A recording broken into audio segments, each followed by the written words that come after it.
Hey guys, for those of you that don't know, DLC 2 Crown Tundra is going to be out today, Thursday, the 22nd of October. We just recently had some tiering announcements on it that I posted a video on, and I also made a long forum post about. You can all find those on my channel or via my Twitter. Again, I do have a Twitter account that's new. Feel free to check it out and follow. The link will be below in the description. But speaking of things that will be in the description, we also have 6 fresh teams for this new metagame. All of them will have imports in the description. Over this video, I'm going to go over what the teams can do, all of the new Pokemon on them, and also some stuff on the rolls, the metagame. I do want to note that these teams do not account for the Galarian birds and the new leaks that came out today. I don't really know all the logistics of them. They're not out on Pokemon Showdown. No one can build teams for them, but everyone's just been building teams accounting for the remainder of the metagame, and that's fine. I can guarantee you that these teams aren't going to be absolutely decimated by them. Some of them might, not have like super reliable switch-ins, but the amount of offensive firepower in all these teams is going to be enough to overwhelm them anyway. That's kind of what this metagame is. We're basically trading in, the reliable, balanced backbone for more of a hectic offensive front that's going to define the tier as is. We'll be seeing a lot of games going from 50 turns to 15 turns, from 200 turns to 20 turns, that kind of stuff. And I think that's definitely a welcome change at the point in time. I feel like while the last metagame wasn't stale, because it was actually evolving pretty frequently, it definitely was a bit lethargic and slow in pace, and I feel as if we're really excited to see this new metagame. I think that it's definitely going to be a welcome change of pace, and we're going to get into some of the things that are going to be catalysts for the change of pace, as well as some teams and some ideas that we're going to be using in this metagame. Things I'm probably going to showcase on my channel. Things I'm sure you guys will see is on the ladder, because I'm sharing all these teams to the public, and people just have been spamming the shit out of my team. So, if you guys, face one of these teams, you want to check the video, counter your opponent, whoop-de-doo. Now you have that ability to do so. If you guys want to use these teams yourself, then, fair warning, they're out there in public. But they could just be examples. You could just steal sets for your own teams. You guys do whatever you have the most fun with this DLC, be it using your own teams, using my teams, whatever you want. I just want everyone to have fun. And I think this is going to be a really fun metagame now that we have all these new Pokemon. It might not be balanced for a while, but, that's fine. It's always nice to chill back and do whatever they want. So we're going to get to the first team here. Oh, this is a Pokemon? What? What are those? Hello, Game Freak? Okay, well, now that my hopes and dreams and expectations for anything that Game Freak puts out there is set to a depressingly low standard, we're going to actually look into the Pokemon that we're going to be seeing. The first team, we got Tapu Bulu, Kartana, tornadus-t, Heatran, and Latias, which are all new to the metagame, as well as an eject button, regenerator, Slowbro, which we'll get to in a moment. So the idea behind this team was the core of Tapu Bulu plus Kartana. For those of you who don't know, both of them got released. Tapu Bulu and Kartana are both Pokemon that actually came out last generation, and we're not in the initial DLC or the initial release this generation, but they're both very strong OU Pokemon.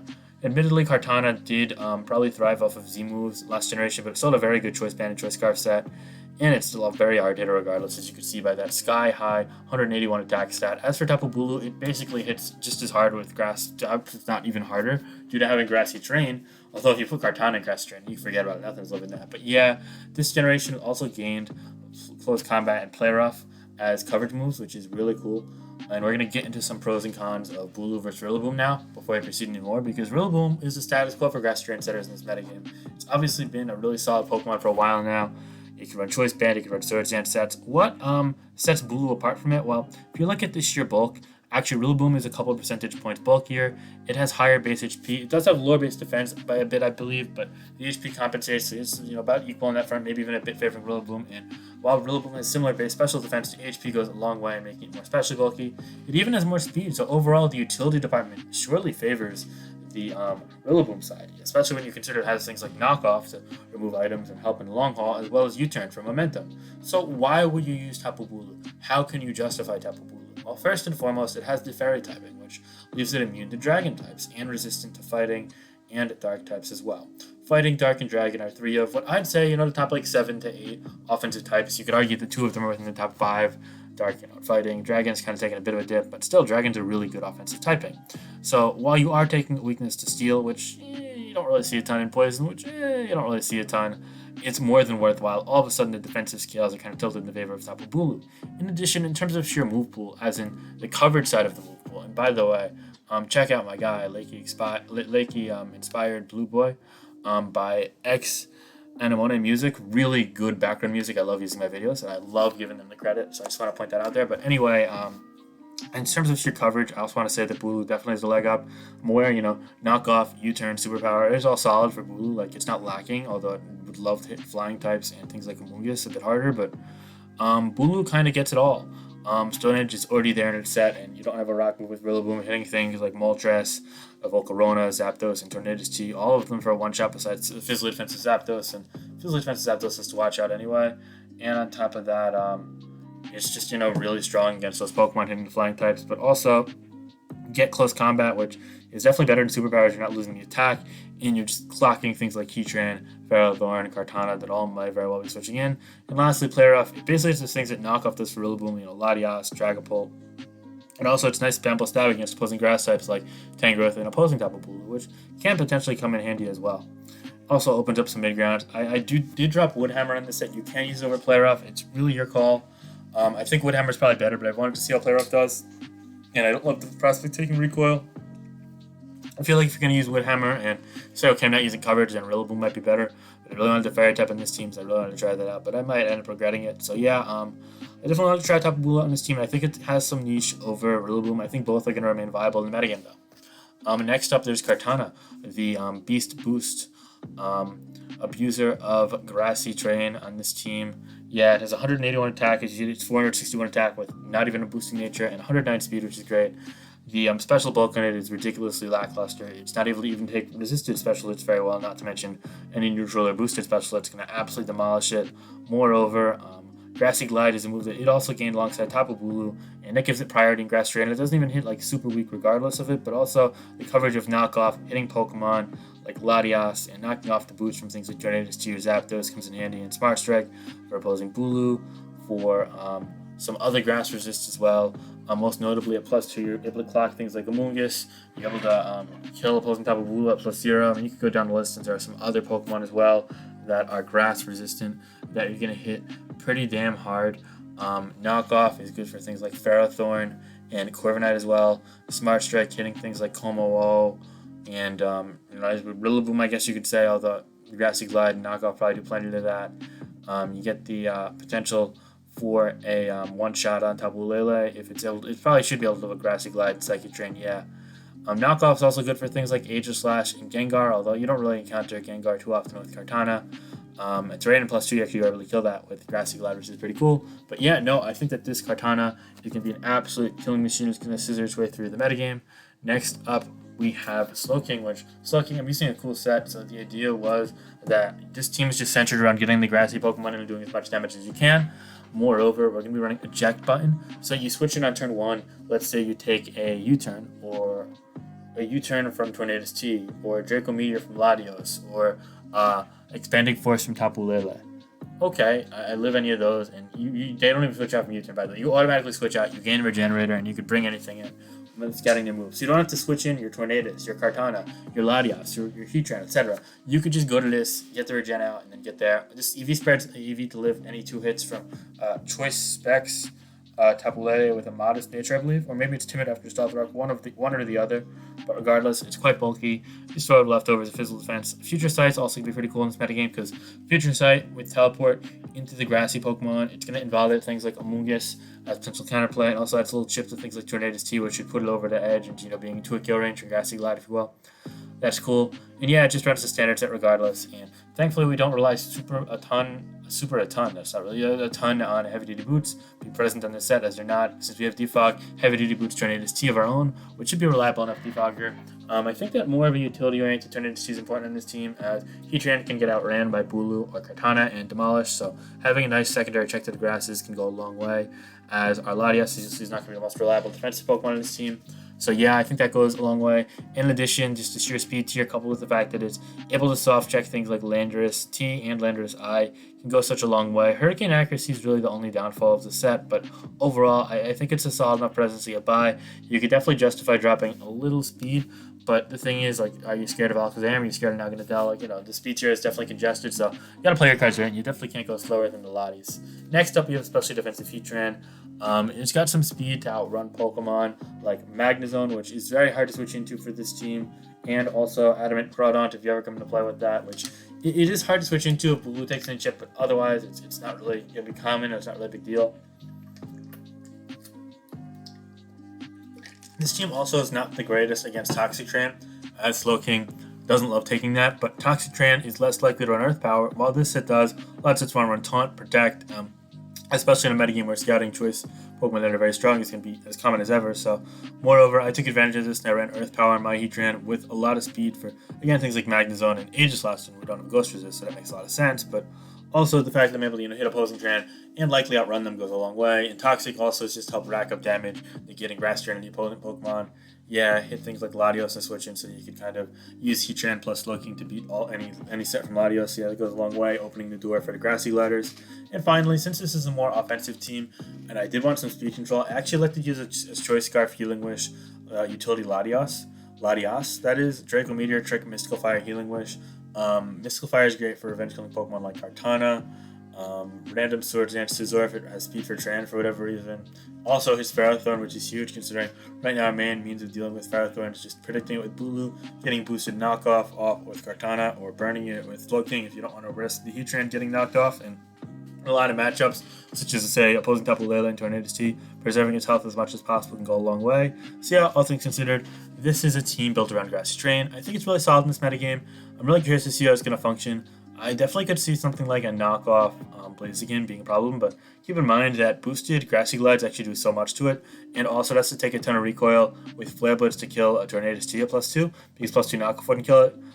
So yeah, it kind of has to have like the perfect set plus the perfect timing. So you definitely can outmanage that, I'd say.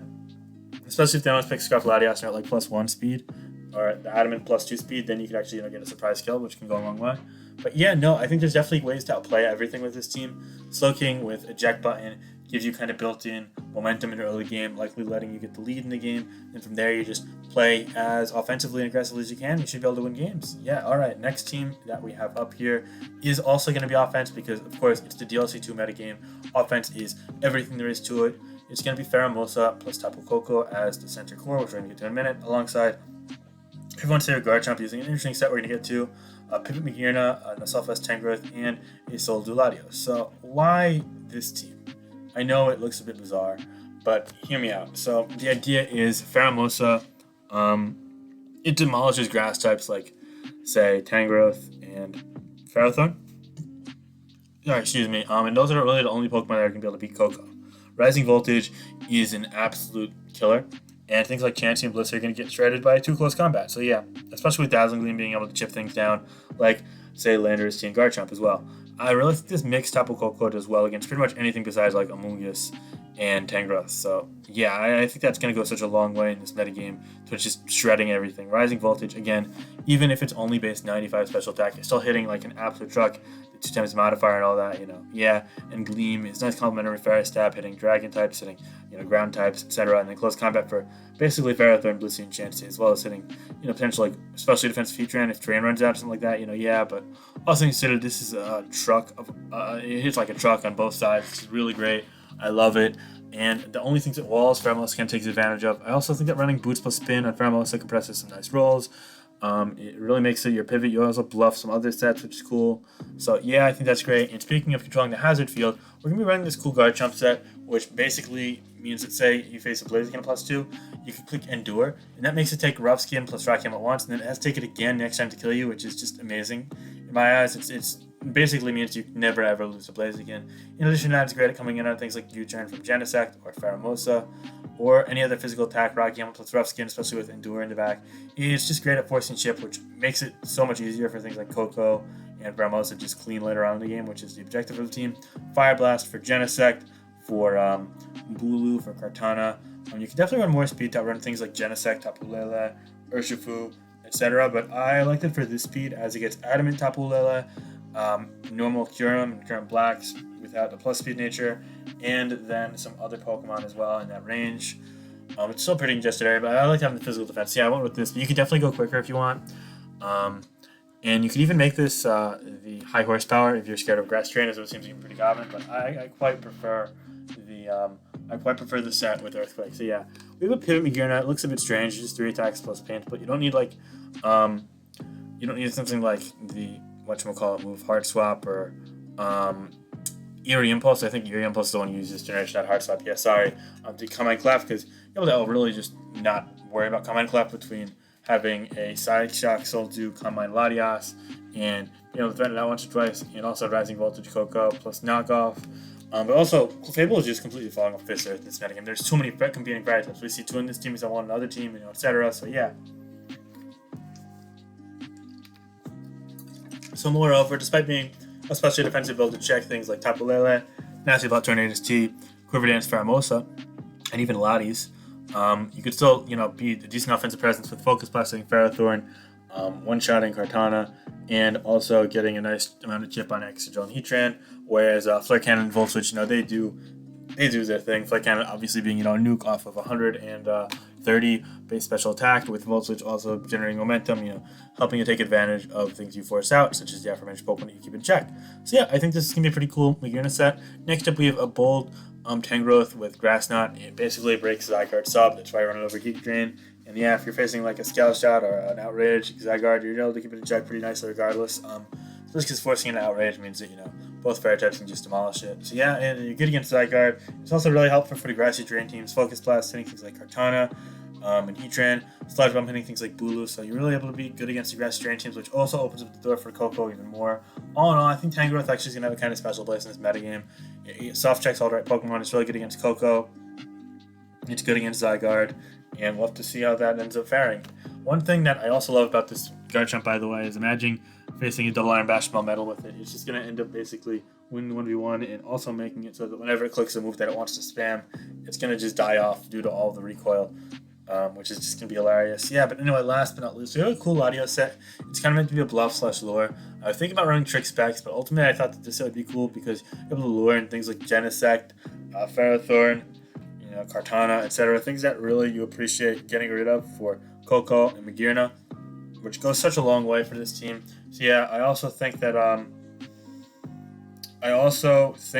having another form of speed control, especially on a team that's it basically focuses on just keeping momentum and outrunning the opposing Pokemon, is cool. So you have 3 Pokemon that are 110 base speed or higher, which goes a long way. Again, metagame where a lot of things are in that 90 to 105 range between things like Genesect, Tapu Lele, Urshifu. And yeah, I think that's great. Sorry, that was kind of repetitive, but you know what I mean. So yeah, this was team number 2. Team number 3, we have a really cool concept here of Swords Dance Blaziken plus a Tapu Koko. This is not the right move. It's supposed to be Rising Voltage. I'm sorry. But basically, the Tapu Koko, he's going to be giving the Electric Train so that Blaziken has boosted Thunder Punch at +2, able to kill things like Toxapex and Slowbro, which is really cool. Knockoff lets you hit Latias. Thunder Punch also hits Finny. And now you don't really need Flare Blitz for anything when you have these 2 moves coupled with close combat. You kind of cover everything. There are some one-shots that you might miss out on boosted without Flare Blitz, but that's about it. You could argue, okay, I miss out on landorus-t, but then you realize that this whole team's objective is to wear out landorus-t.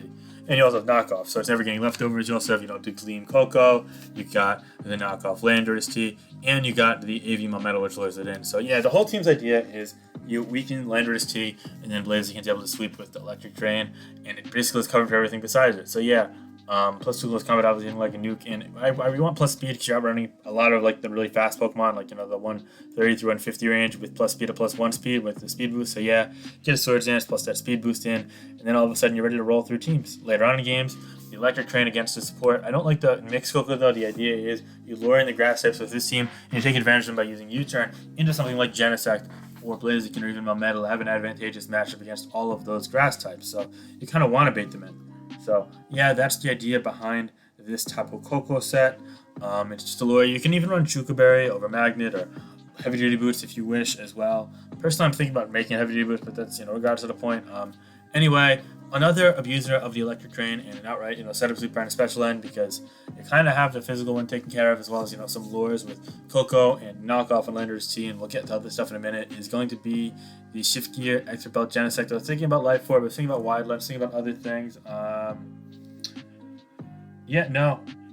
Anyway, Bolt Beam plus Flamethrower coverage, especially in Electric Train, is going to do just godsend. It's going to struggle with Tran, but when you add the download boost plus Electric Train at +1, it's going to do enough to Tran anyway to beat the long haul. And not many things besides, really bulky or like a soft vest Pokemon and Heatran and Chansey plus Blue can build a wall list, which is really cool. Genesect just proving how strong it is. I mean, you see that 120 base special attack coupled with the 99 base speed, it goes a long way. It's also like sort of, kind of soft check Lele, although really Melmetal's more for that, so we'll get to that in a second. We got a Stealth Rock landorus-t. It is meant to run a spread that outruns all Adamant Tapu Bulu and anything slower than that, which includes things like all Aegislash, all Tyranitar, not lacking Scarf, of course, all Magnezone lacking Scarf. So yeah, that can come in handy as well. Slower Rotoms, you know. Yeah, and you run Stealth Rock right there. You can knock off the lure for other landorus-t, removing their leftovers in Rocky Helmet. And U-turn, so it's just a nice pivot. Obviously in Power Gens you do sit in Power Ice last stop, but there's no way Power Ice, but I still think you make a lot of this, especially since other landorus-t are lacking in Power Ice 2 at least, so that goes a long way. And you pimp out the bulk for, you know, checking things like Electric Move Blaziken, because again, Finny is here, and also Rocky Helmet is great for things like the aforementioned Melmetal, the grass spam teams, yeah, and so on and so forth. Finny is our default grip choice, as being a nice, you know, soft check to a handful of Pokemon that we've mentioned.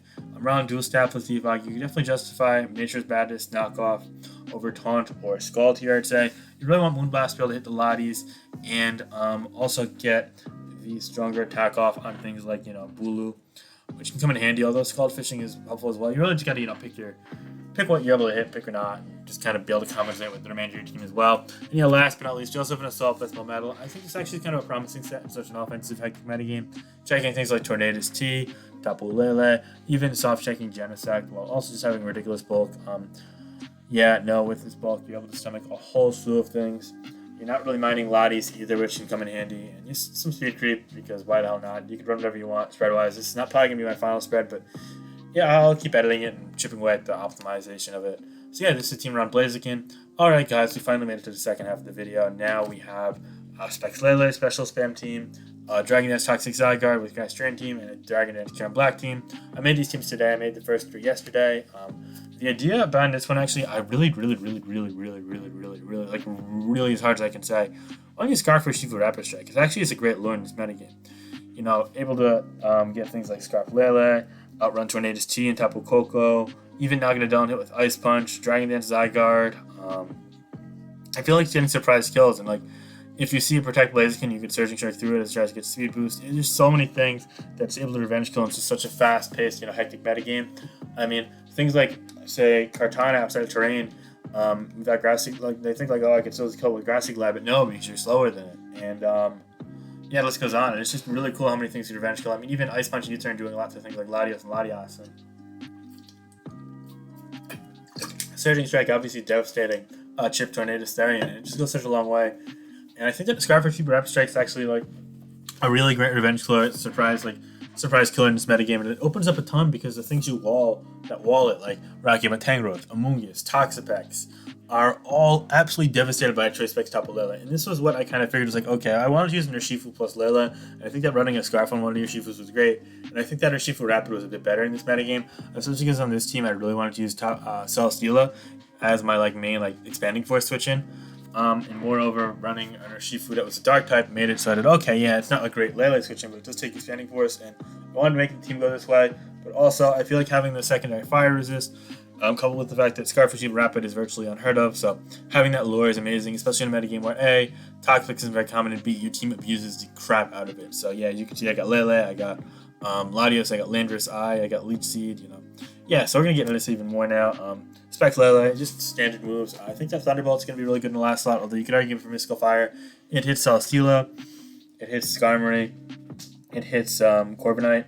Yeah, it also is going to get a one-shot on Mantine, and beyond that, like, say you're facing a team with a Tapu Koko, and they get Electric Drain up, like, say, like, it's like a double down, and that happened, or something like that, along those natures. If you ever get an Electric Drain Thunderbolt off and you get a one-shot in Celesteela, it's like the most funny feeling of all time. Like, say they try and revenge kill you, but then like, oh wait, I don't want to click my Rising Voltage into Landorus, so I'm going to go for the U-turn.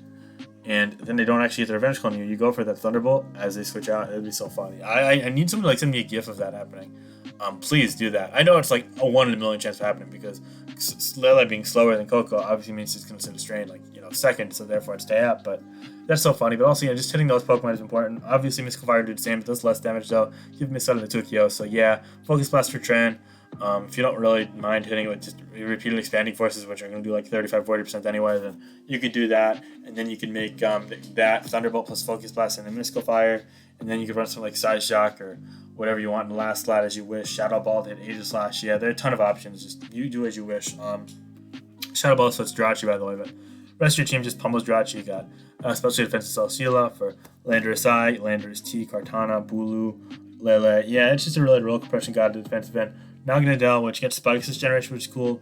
Running a Nasty Plot, Draco Meteor, Fire Blast, Life Orb set with spikes. You could definitely justify running a Nasty Plot list with another like stab movement special end because it seems kind of meant to overwhelm special walls anyway, so you don't need Nasty Plot. But I like a Nasty Plot with spikes, especially just kind of stacks up to always force pressure on the opposing team, which is cool. And again, I mean, look how fast Naganadel is. 375 speed. That coupled with Urshifu Rapid being Scarf, coupled with, fast and base 100 Landorus and a Latios that we'll get to in a second, a 110 base speed. Again, these teams are just super fast in this metagame, and being quicker than the opponent is like half the battle at this point. Yeah, and we got Rocks on a Landorus I thought it'd be cool to try it out. Just 3 strong special moves. You could definitely argue Rock Slide for Zapdos, Moltres, getting a one-shot in Volcarona, which this team relies on it not being psychic for Urshifu or Naganadel to keep in check.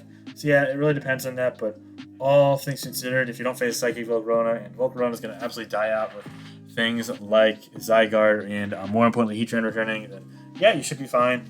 But anyway, on top of that, we also have Latios. It's just a defogger in this team. So you do need some removal. You have 1, 2, 3 Pokemon weak to spikes, coupled with a lot of Pokemon taking stealth rock damage, of course, and yeah, I do have a Toxic Spike Absorb at least, but I figured it'd be cool if I sold Roost to Fog set.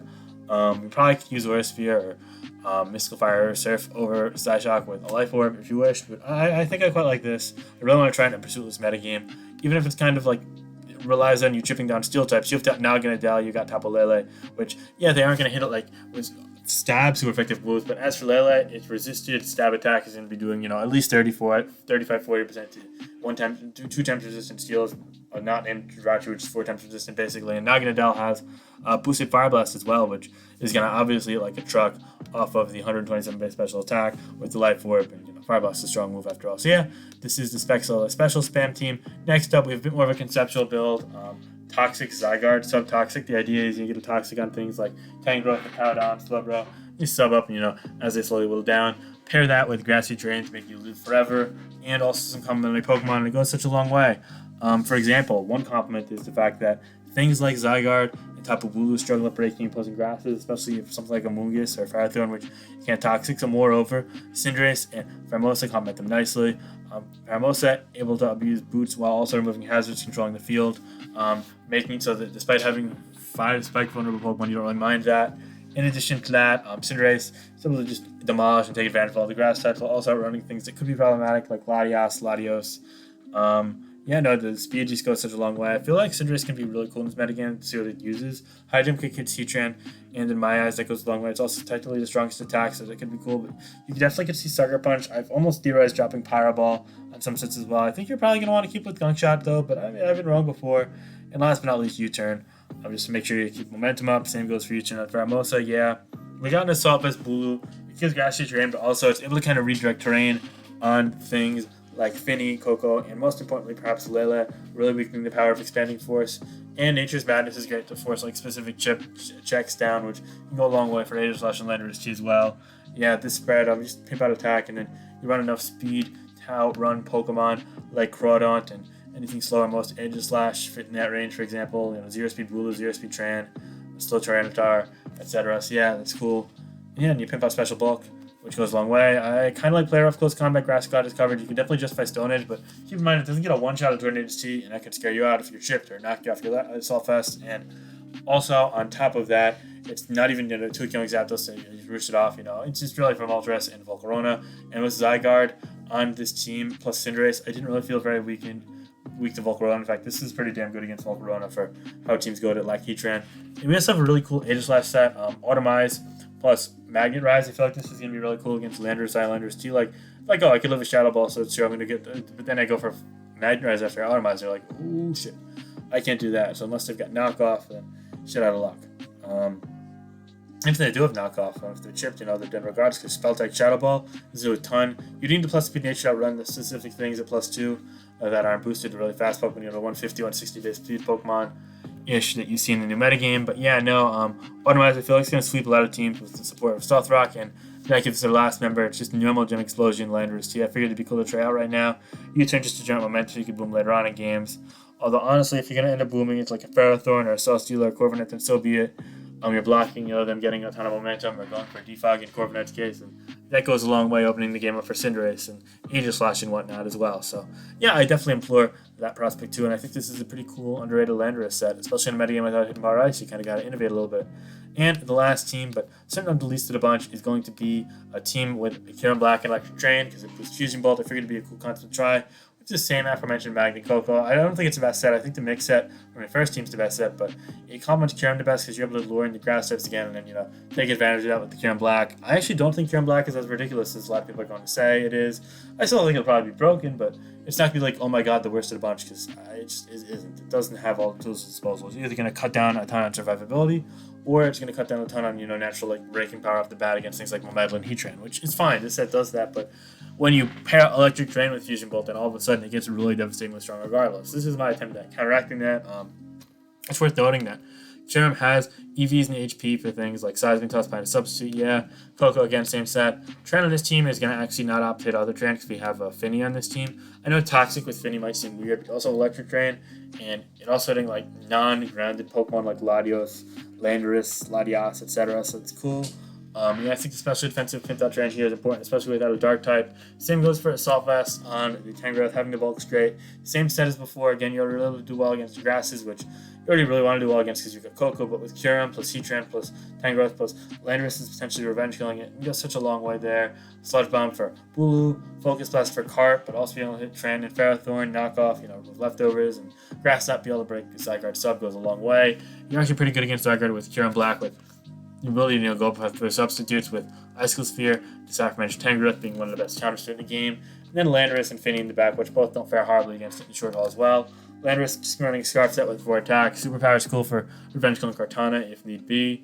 Knockoff is just good coverage. You can definitely run Stone Edge if you want to snipe something like tornadus-t, but with Coco plus Tran, I felt that less necessary. But yeah, pick and choose your battles there. And last but certainly not least, we also have a Taunt, Scald, Defog, Moonblast, type of Finny, more especially defensively oriented on this team, although you can run physically defensive if you're really scared of Blaziken. But otherwise, it's great to have special bulk, in my opinion, as well. So yeah, these are the 6 teams that I built in the early preliminary DLC 2 metagame. It's not out on PS. I have them all in the national decks, anything goes tier, just because it's what they're legal in, I guess, technically. But yeah, no, there's going to be a lot more to see. A lot more games to play. Unfortunately, I'm going to be pretty busy on Thursday. The day this will be posted. I have work until 5. Then we're going out with a friend to dinner right afterwards. So I might not get home till 7 or 8. Maybe I'll stream if it's up, but I don't think it's going to be up on PS by then. I've been wrong before, though. Really depends on how I'm feeling. I might be really tired. But regardless, we're going to get at least 1 video on Friday, if not 2. And then more videos over the weekend. So definitely be sure to stay tuned for that. Have a great day. Thank you so much for watching, and definitely let me know what you think of these teams below in the comment. Be sure to like, comment, subscribe. Check out the Twitter. Check out the Discord server for my YouTube channel. And have a great day, guys. All right, peace out. Enjoy the fresh squads. Bye.